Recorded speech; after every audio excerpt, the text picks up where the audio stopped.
আসসালামু আলাইকুম বন্ধুরা, আমি মুস্তাফিজ স্বাগতম জানাচ্ছি শ্রীমঙ্গলের নতুন একটা ব্লগ ভিডিওতে। বন্ধুরা, আজ আমরা দেখাবো শ্রীমঙ্গল, চায়ের রাজধানী খ্যাত শ্রীমঙ্গলের অনেক দর্শনীয় স্থান এবং এই ভিডিওতে অবশ্যই আপনারা পাবেন শ্রীমঙ্গলের অনেক ইন্টারেস্টিং তথ্য। সুতরাং বন্ধুরা, দেরি না করে চলেন পুরো ভিডিওটি মনোযোগ দিয়ে দেখি। বাংলাদেশের উত্তর পূর্বে অবস্থিত সিলেট জেলার মৌলভীবাজারের একটি উপজেলা হচ্ছে শ্রীমঙ্গল। তো শ্রীমঙ্গল সম্পর্কে পুরো তথ্য আপনাদের সামনে তুলে ধরবো। দয়া করে আমার চ্যানেলটি সাবস্ক্রাইব করে রাখবেন। বন্ধুরা, এই যাত্রা শুরু হয়েছিল ঢাকা বিমানবন্দর rail station, airport rail station থেকে।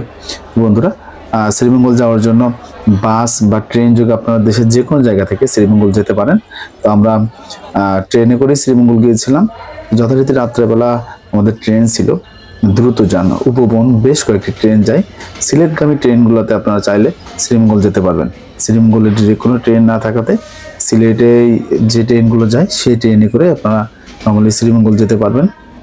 ঢাকা থেকে শ্রীমঙ্গলের ট্রেন ভাড়া জনপ্রতি 300 থেকে 400 টাকার মতো, আর বাসে করে গেলে 4 থেকে 500 টাকা। হ্যালো বন্ধুরা, আমি এখন আছি শ্রীমঙ্গল। আজকের এই পর্বে শ্রীমঙ্গল সম্পর্কে একটি কমপ্লিট ভ্রমণ গাইড দেব এবং চেষ্টা করব এই শ্রীমঙ্গলের সকল দর্শনীয় স্থান সম্পর্কে একটি কমপ্লিট ধারণা দেওয়ার জন্য। চলেন দেরি না করে আমরা পুরো ভিডিওটি উপভোগ করে আসি। ভোরের দিকে শ্রীমঙ্গল রেল স্টেশনে নেমে আমরা যাই আমাদের আগে থেকে ঠিক করে রাখা হোটেলে। হোটেল থেকে নর্মালি সবাই একটু ফ্রেশ হয়ে আমরা এখন বেরিয়ে পড়ছি আমাদের সারাদিনের ট্যুরের। আমাদের ট্যুরের প্ল্যানগুলো আগে থেকে সাজানো ছিল, তো তারই ধারাবাহিকতায় আমরা এখন আছি সকালে পাঞ্চি রেস্টুরেন্ট। এখানে সকালে নাস্তা করব। নাস্তা শেষ করে আমরা আমাদের প্রথম যে গন্তব্য সেখানে চলে যাব। তো নর্মালি হচ্ছে এই পাঞ্চি রেস্টুরেন্ট শ্রীমঙ্গলের অনেক নাম করা একটি রেস্টুরেন্ট। এখানে সকালে নাস্তা করার জন্য দেখতে পাচ্ছেন অনেক টুরিস্ট আসে। তো আমরা ভিতরে প্রবেশ করতেছি। এখানে বাইরে অনেক আচার পাওয়া যায়, সেটাই বলতেছিল আমাদের ট্যুর মেটেরা। তো পাঞ্চি রেস্টুরেন্টে আমরা সকালে নাস্তা শেষ করে সবার আগে যাব যে লাওয়াছড়া উদ্যান। এখানে যে চাঁদের গাড়ি বা জিপ গাড়িগুলো আছে, এই হচ্ছে আমাদের জিপ গাড়িটি। এটি আগে থেকে ঠিক করে রাখা ছিল। আপনারা যদি চান তাহলে এই চাঁদের গাড়ির যে নাম্বার সেটি আমার ডিসক্রিপশন বক্সে অবশ্যই দিয়ে দেবো। তো বন্ধুরা, এটি ছিল আমাদের গাড়ি, 10 সিটের গাড়ি। এখানে 2টি সাইজের গাড়ি পাওয়া যায়, 6 সিট এবং 10 সিটের। তো আমাদের গাড়িটি বড় গাড়ি ছিল। তো আপনি যখন গাড়িতে করে পাহাড়ি আঁকাবাঁকা রাস্তা দিয়ে এভাবে চলবেন, আপনার মনটাই আসলে ভরে যাবে। তো এটি হচ্ছে শ্রীমঙ্গলের grand Sultan resort and hotel. তো এই গ্র্যান্ড সুলতান যে রিসোর্টটি আছে, এই রিসোর্টের সামনে দিয়ে আমরা যাচ্ছি হচ্ছে লাওয়াছড়া উদ্যান। আপনাদেরকে একটি কথা জানিয়ে রাখি, শ্রীমঙ্গল অর্থাৎ 184 বর্গ কিলোমিটারের এই এলাকাটিতে আপনারা যেটা দেখতে পাবেন পাহাড়, রেইন ফরেস্ট, হাওর আর সবুজে ঘেরা যে চা বাগান। শ্রীমঙ্গল মূলত চায়ের জন্য বিখ্যাত। তো এর পাশাপাশি আরো বেশ কিছু জিনিস আছে, এখানে আমরা চেষ্টা করব আমাদের এই ব্লগ ভিডিওতে সেগুলো আপনাদের সামনে তুলে ধরার। পাহাড়ি আঁকাবাঁকা রাস্তা চলতে চলতে আমরা চলে আসলাম লাওয়াছড়া উদ্যানের গেটের কাছে। এটা হচ্ছে টিকিট কাউন্টার। এখানে এসে আপনারা চাইলে টিকিট করতে পারবেন। জনপ্রতি টিকিট এখানে 115 টাকা করে। তো এখানে এসে আপনারা টিকিট করবেন। টিকিট করে গাইড নেওয়ার জন্য আপনারা এখান থেকে যোগাযোগ করতে পারবেন। তো এখান থেকে টিকিট কেটে একজন গাইড সাথে নিয়ে তারপর ভিতরে প্রবেশ করবেন। বাংলাদেশের অন্যতম একটি জাতীয় উদ্যান হচ্ছে এই লাওয়াছড়া জাতীয় উদ্যান। বাংলাদেশের 7টি বন্য প্রাণী অভয়ারণ্য এবং 10টি জাতীয় উদ্যানের মধ্যে এটি অন্যতম। বিলুপ্তপ্রায় অনেক প্রাণী এবং নানা উদ্ভিদে ভরপুর এই লাওয়াছড়া জাতীয় উদ্যানের মধ্য দিয়ে যখন হাঁটবেন, তো অনেকটা অ্যামাজন জঙ্গলে একটা ফিল আপনারা পাবেন। তো বন্ধুরা, এটি হচ্ছে মৌলভীবাজার জেলার কমলগঞ্জ উপজেলায় অবস্থিত। তো এখানে আপনাদের প্রবেশের সময় অবশ্যই আপনাদের সুবিধার জন্য এবং নানান তথ্যপত্র পাওয়ার জন্য সাথে একজন গাইড নেবেন। তো এই গাইডের মানে উনি আসলে আপনাদেরকে এই পুরো লাওয়াছড়া উদ্যানটি ঘুরে ঘুরে দেখাবে এবং উনি অলরেডি আমাদেরকে নানান উদ্ভিদ সম্পর্কে ব্রিফ করতেছিল এবং এই জঙ্গলের নানান তথ্য দিয়ে আমাদেরকে সাহায্য করতেছিল জানার জন্য। উঁচু নিচু অনেক টিলা জুড়ে এই বনের বিস্তৃত। বনের মাটিতে বালু পরিমাণ বেশি এবং প্রচুর পাথর দেখা যায়। তবে বনের মাটিতে পাতা জমে জমে পুরো স্পঞ্জের মতো হয়ে থাকে। তো সেগুলোই উনি বোঝানোর চেষ্টা করতেছিল। আর আপনারা এখানে আসলে আরেকটি জিনিস দেখতে পাবেন, সেটি হচ্ছে মানে অনেক দর্শনার্থী পুরো জঙ্গলের ভিতর দিয়ে হাঁটাহাঁটি করে। তো বন্ধুরা, আপনাদের সুবিধার জন্য একটি জিনিস জানিয়ে রাখি, এই লাওয়াছড়া উদ্যানে গহীনে প্রবেশ করার জন্য অবশ্যই আপনাদেরকে সাথে একজন গাইড রাখতে হবে। সরকারের পক্ষ থেকে আসলে লাওয়াছড়া উদ্যানের ভিতরে বিভিন্ন বন রক্ষী নিয়োগ করা আছে, যারা আসলে এই বনের সার্বিক দেখভাল করে এবং বন্যপ্রাণীদের কেউ শিকার করে কিনা সেই সমস্ত বিষয় আসলে তারা মানে দায়িত্ব পালন করেন। তো বন্ধুরা, চলেন আমরা সামনের দিকে যাই। এই লাওয়াছড়া উদ্যানের পুরো সৌন্দর্যটুকু অবশ্যই আমরা ঘুরে ঘুরে দেখবো এবং আপনাদেরকে দেখানোর চেষ্টা করব। আমরা এখন যে রেল লাইন ধরে হাঁটতেছি, এই রেল লাইন ধরে হেঁটে সামনের দিকে গেলে খাসিয়াপল্লী পাওয়া যাবে। আচ্ছা, খাসিয়াপল্লী যেতে গেলে কি কোনো ঝিরি আমাদেরকে পাঠিয়ে দিতে হবে? আসার সময় লাগবে ঝিরি। আচ্ছা, আর এখন যাওয়ার পথে কোনো ঝিরি পড়বে না। আচ্ছা, বুঝতে পারছি। এক পর্ব পান গাছ, এই যে পান গাছ করছে সব গাছের ভিতরে। ও, এগুলো হচ্ছে পান গাছ। হ্যাঁ, খাসিয়া পান যেটা বলে। ও বন্ধুরা, দেখতে পাচ্ছেন আসলে খাসিয়াদের মূল উৎস হইলো পান। আচ্ছা, উনি যেমনটা বলতেছিলেন যে খাসিয়াদের মূল জীবিকার উৎস যে পান, সেই খাসিয়া পান এই বাগানে সব গাছে লতা পাতার মতো জড়িয়ে আছে। তো আমরা এখন সেই খাসিয়াপল্লীতে যাচ্ছি। সেখানে খাসিয়াদের ট্র্যাডিশনাল এবং তাদের জীবন জীবিকা সম্পর্কে আরো অনেক কিছু জানবো ইনশাল্লাহ। চলেন সামনের দিকে যাওয়া যাক। এই রেল লাইনের পাশে আসলে বিখ্যাত হলিউড সিনেমা এবং বাংলাদেশের একটি বিখ্যাত সিনেমার শুটিং করা হয়েছিল এই সেই স্থানটি। তো চলেন আমরা এখন বের হয়ে যাব। লাওয়াছড়া উদ্যান থেকে বের হয়ে আমাদের পরবর্তী গন্তব্য এখন মাধবপুর লেক। তো বন্ধুরা, এই শ্রীমঙ্গলের বেশ কয়েক ধরনের ফিল আপনারা পাবেন, যে রেইন ফরেস্টের ফিল, লেক আছে, কৃত্রিম লেক, পাশাপাশি তো আছে শ্রীমঙ্গলের বিখ্যাত যে চা বাগানগুলো, সেই চা বাগান। তো বন্ধুরা, আমরা এই গাড়িতে যখন যাচ্ছিলাম পাহাড়ি আঁকাবাঁকা রাস্তা ধরে, খুবই মজা লাগতেছিল এবং সবাই অনেক এনজয় করতেছিল। এই পাহাড়ি রাস্তায় চলতে চলতে আসলে নিজেকে জানি কোথায় হারিয়ে ফেলতেছিল এমন অবস্থা আমাদের ট্যুরমেটদের।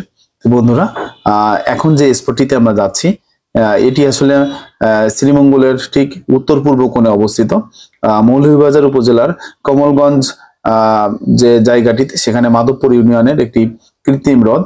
তো এটি আসলে মূলত চা চাষ বা এই কাজের জন্য যে প্রচুর পানির প্রয়োজন হয়, সেই লক্ষ্য নিয়ে আসলে এই হ্রদটি খনন করা হয়। যদিও এখানে প্রচুর বৃষ্টিপাত হয়, তবুও আসলে এটি একটি দৃষ্টিনন্দন লেক। তো আমরা চেষ্টা করব এই মাধবপুর লেকের পুরো সৌন্দর্যটুকু আপনাদের সামনে তুলে ধরার। তো এটি হচ্ছে সেই আমরা একবারে যে এখানে ছোট ছোট যে টিলাগুলো আছে, সেই টিলার উপরে উঠলে আপনি এমন একটি ভিউ পাবেন, এখান থেকে আসলে পুরো লেকটি দেখা যায়। ওই পাশে আরো একটি টিলা আছে, যে টিলাটিতে উঠলে আপনারা আরো দেখতে পাবেন এই লেকের পুরো সৌন্দর্যটুকু। যে মাধবপুর যে লেকটি আছে, এই লেকটিতে প্রবেশের সময় আপনাদেরকে 15 টাকা করে টিকিট কেটে ভিতরে ঢুকতে হবে। আমার পিছনে ঠিক দেখতে পাচ্ছেন যে লেকটি, এটা হচ্ছে মাধবপুর লেক। এখান থেকে আসলে এই মাধবপুর লেকের পুরো ভিউটি পাওয়া যায়। তো এই জন্যই এই পাহাড় বেয়ে অনেক কষ্ট করে এখানে আসলাম। তো চলেন আমরা এই লেকের পুরো সৌন্দর্যটুকু উপভোগ করে আসি। চারপাশে সবুজে ঘেরা চার যে বাগান, আর মাঝখানে যে লেকটি, এই অনন্য সুন্দর জায়গাটি দেখতে হলে অবশ্যই আপনাদেরকে শ্রীমঙ্গল আসতে হবে এবং এই মাধবপুর যে লেক, এই জায়গাটিতে অবশ্যই আপনাদেরকে ঘুরে ঘুরে দেখতে হবে। মাধবপুর লেক দেখা শেষ করে আমাদের পরবর্তী গন্তব্য অবশ্যই নূরজাহান টি এস্টেট। এটি আসলে মূলত একটি চা বাগান, যেটি এখানে খুবই পরিচিত, অনেক বড় টি এস্টেট। তো আমরা চেষ্টা করব এই মাধবপুর লেক থেকে বের হয়ে আপনাদেরকে নূরজাহান টি এস্টেটের একটি ঝলক দেখানোর জন্য। এটি আসলে দার্জিলিং চা বাগান নামে ওখানে স্থানীয়দের কাছে পরিচিত। তো এখানে আসলে মনে হবে আসলে আমাদেরও একটি দার্জিলিং আছে। এই টি এস্টেটের ভিতরে বেশ অনেকগুলো ছোট বড় চা বাগান আছে। তো আপনি যখন এই চা বাগানের মধ্য দিয়ে হেঁটে যাবেন বা গাড়িতে করে যাবেন, আপনার এই চা বাগানের সৌন্দর্য দেখে আসলে আপনার মুগ্ধ হয়ে থাকা ছাড়া অন্য কোনো উপায় থাকবে না।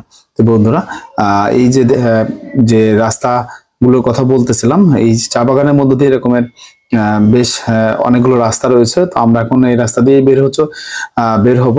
তো আসলে অলরেডি সন্ধ্যা হয়ে গেছে। তো আমরা এখান থেকে বের হয়ে আমাদের পরবর্তী যে গন্তব্য সেদিকে যাব। এই টি এস্টেট গুলোর মধ্যে আপনাদের ছবি তোলার জন্য বেশ কয়েকটি স্পট আছে, আপনারা সেখানে ছবি তুলবেন। আমরা এখানে অলরেডি সেই সমস্ত কাজকামগুলো শেষ করে আমাদের পরবর্তী যে গন্তব্য, গাড়িতে করে সেই গন্তব্যের দিকে যাচ্ছি। আমাদের পরবর্তী যে স্পটটি রাস্তার মধ্যে পড়বে সেটি হচ্ছে রাবার বাগান। তো বন্ধুরা, আমরা অনেকে যাওয়ার পথে রাবার বাগানটি দেখে, তো আমরা ফেরত আসার যে সময় ছিল সেই সময় রাবার বাগানটি দেখবো, এটা আগে থেকে আমাদের প্ল্যান ছিল। তো চলেন আমরা রাবার বাগানের যে সৌন্দর্য সেটি উপভোগ করে আসি। এটি আসলে সেই যে রাবার বাগানের যে রাবার গাছ দেখতে পাচ্ছেন, এটি আসলে এই যে আঠাগুলো পেতে রাখা হয়েছে এখানে। বন্ধুরা এখানে অনেকগুলো রাবার গাছ দেখা যাচ্ছে, পাহাড়ের ঢালে অবস্থিত। তো এখানে আশ্চর্য বিষয় যেটা, সেটা হচ্ছে প্রত্যেকটা গাছের সাথে একটু করে বাটি বাঁধা আছে। মূলত এই গাছ থেকে গাছের ছালগুলো কাটার পরে এক ধরনের নির্যাস বা আটা বের হয়, সেই আটা দিয়ে মূলত তৈরি হয় রাবার। তো এই জন্য এই গাছগুলোকে রাবার গাছ বলা হয়ে থাকে। তো এটি আসলে গ্রান্ড সুলতান হয়ে যে রাস্তা দিয়ে আমরা শ্রীমঙ্গলের দিকে যাচ্ছি, সেই রাস্তারই পাশে অবস্থিত। তো আমাদের রাবার বাগান থেকে যে রাবার গাছগুলো সেগুলো দেখা শেষ করে আমাদের পরবর্তী গন্তব্য এখন যে আদি নীলকুণ্ডি টি কেবিন আছে সেখানে চলে যাওয়া। তো বন্ধুরা এটি আসলে মূলত একটি চায়ের দোকান, যে দোকানের প্রতিষ্ঠাতা হচ্ছে রমেশ রাম গৌর। তো এই দোকান থেকে বাংলাদেশ সরকার প্রতি বছর অনেক যে রাজস্ব বা ট্যাক্স সেটা পেয়ে থাকে। তো এখানে বিভিন্ন রকমের চা পাওয়া যায়। এইখান থেকে মূলত যে 7 লেয়ারের চা বিখ্যাত, সেটির আবিষ্কার করা হয়। তো পরবর্তীতে সেটা আসলে সারা দেশব্যাপী ছড়িয়ে পড়ে। তো আমরা এখানে চার অর্ডার দিয়ে বসে আসছিলাম যে চা কখন আসবে। তো আপনারা এখানে যারা চা খাওয়া শেষ করে আমরা চলে আসি হচ্ছে মণিপুরি মার্কেট। অলরেডি সন্ধ্যা হয়ে গেছে, সন্ধ্যা বলতে রাত। তো এই মণিপুরি মার্কেটটি হচ্ছে এখানে লোকাল যে মণিপুরি হস্তশিল্প বা প্রোডাক্ট গুলো অনেকে এখান থেকে নিয়ে যেতে চায়, যেগুলো দেশে অন্যান্য জায়গায় স্বাভাবিকভাবে পাওয়া যায় না। তো আপনারা চাইলে এখানে এসে এই মার্কেটটি ঘুরে কেনাকাটা করতে পারেন। তো আসলে আমাদের পরের দিন যে যাত্রাটি ছিল সেটি হচ্ছে যে চা কর্নার যে আইকনিক স্তম্ভটি আছে সেই জায়গাটি পরিদর্শন করা। আমরা এখন সিলেট যে হবিগঞ্জ রোড আছে এই রোড ধরে অটো যোগে এগিয়ে যাচ্ছি সে চা কর্নার স্তম্ভের দিকে। পিচ ঢালা রাস্তার মধ্য দিয়ে আপনি যখন যাবেন, চারপাশের যে সবুজের দৃশ্য এটি আসলে খুবই মনোমুগ্ধকর। তো এটি আসলে সেই যে চা স্তম্ভটি আছে, আইকনিক স্তম্ভটি, সেই জায়গাটিতে। তো এখানে এসে অনেকে ছবি তোলে। এখানে ও আশপাশে বেশ কয়েকটি চা বাগান আছে। আমরা সেই সমস্ত চা বাগান বা আনারস বাগানগুলো ঘুরবো। চলেন সামনের দিকে যাওয়া যাক। এটাকে স্থানীয় ভাষায় বা স্থানীয়দের মতে চা কন্যা বলে থাকে। তো এই চা কন্যার স্মৃতিস্তম্ভটি দেখা শেষ করে আমরা আরো সামনের দিকে যাচ্ছিলাম। বন্ধুরা শ্রীমঙ্গল থেকে আজ এই পর্যন্ত।